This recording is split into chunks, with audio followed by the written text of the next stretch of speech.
Bom dia a todos. Realmente foi uma semana muito produtiva. Só para o pessoal entender o que é uma emenda, né? Emenda, o dinheiro dos impostos sobe, né? E depois ele volta, né? Então, a emenda é um recurso do governo federal ou estadual que retorna à cidade, ao município. E a gente vinha lutando por recursos para a Cruz Vermelha. Eu tive conhecimento do trabalho da Cruz Vermelha, todos nós conhecemos a Cruz Vermelha, mas verticalizei e aprofundei o conhecimento sobre o trabalho da Cruz Vermelha Caxias do Sul. E fiquei assim impressionado com a estrutura que eles têm, com a dedicação que têm.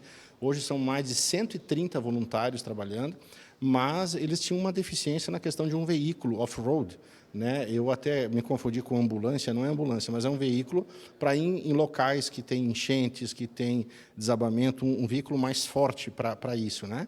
E nós conseguimos uma emenda, então um recurso acima de R$ 170 mil para que eles possam fazer a compra, a aquisição desse veículo.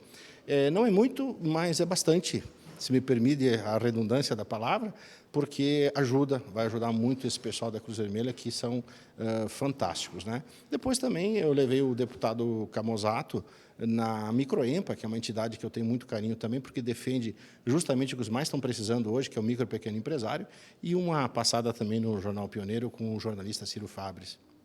A visita foi produtiva aí, né? Foi bastante produtiva. A gente quis demonstrar também como é que o Partido Novo atua, a forma de a gente atuar, mas vamos dizer assim, a cereja do bolo foi a Cruz Vermelha, conhecer o estabelecimento lá, a localização, pelo deputado Camozato conhecer, né? E sempre que a Cruz Vermelha depender ou precisar da nossa Casa Legislativa, dos vereadores, não só o Zanquim, mas pode contar que eu tenho certeza que todos vamos contribuir.